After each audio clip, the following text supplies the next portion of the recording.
Hello, I'm Kim.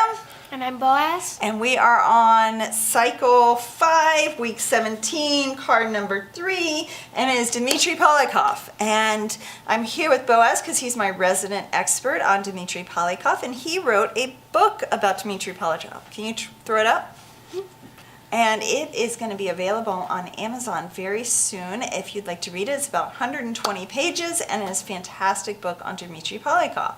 So can you tell me briefly who he was? Dmitry Polyakov was a Russian agent for the GRU. And what is a GRU? It's basically the Russian CIA. Okay, or DIA, Defense Intelligence Agency, or Central Intelligence Agency. You're absolutely right. So keep on going.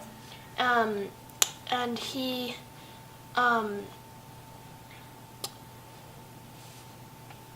Did he take a lot of money for his work? No. What did he take? He took very small things like tools to give to his Russian superiors, and a pearl necklace for his wife and Legos for his children. Okay, so most spies during this time, so we had some pretty 2 or 3 really vile spies during this time in our history. So we had Aldrich Ames, and we had Robert Hansen, and we had John Walker. And Robert Hansen and Aldrich Ames and John Walker all spied because they wanted to make tons of money. And they were trying to get things for themselves. So why, if Dmitry Polyakov wanted Legos, a few tools, and 1 string of pearls, why do you think he spied? He spied because he didn't think that if the war got into actual fighting, like with nuclear missiles and tanks and everything like that, he thought that Russia would not win and it would hurt his country. Very good. Okay, so then you found out about him, and when you were researching, you found the name Sandy Grimes quite often. Who was Sandy Grimes? Sandy Grimes was a FBI agent who worked with Dmitry Polyakov. Okay, Sandy Grimes would go, I wasn't FBI, I was CIA. But yes, so she worked closely with Dmitry Polyakov, and she was his handler. What does it mean to be a handler?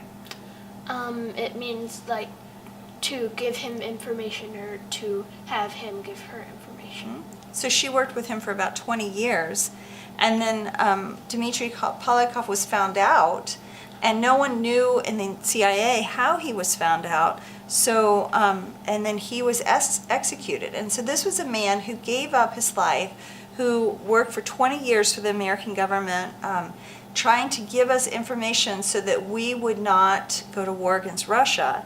And then he gave up his life for it. And so some of the things that he helped us with was, we thought at 2 points in the Cold War, remember the Cold War was warring with our athletes and with smaller countries like Vietnam and Korea, things like that, and then always threatening. And we were sort of like, it was basically a big game of cards. Like there would be,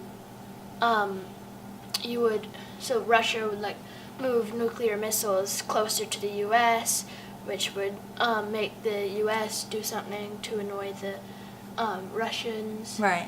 Right, exactly. So this Cold War, and it almost became a full nuclear war several times. And 3 of the times, Dmitry Polyakov jumped in and he gave the Americans enough information to stop it from going to a full nuclear war. So on our timeline cards, I would definitely put Dmitry Polyakov in the middle. I would put Sandy Grimes because she was at the CIA helping.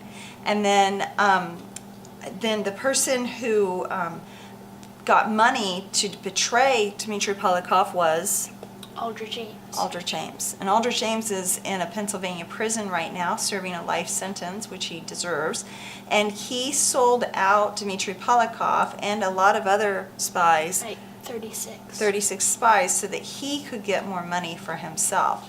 So definitely I would put down that that Dmitry Polyakov did not do it for money, that he was trying to help his people, maybe that he was Ukrainian, which I think is kind of cool, that he was high up, he was a general in the GRU, in the Soviet army, and that he truly loved his country. He was not doing it against his country, he was doing it for the Russian people.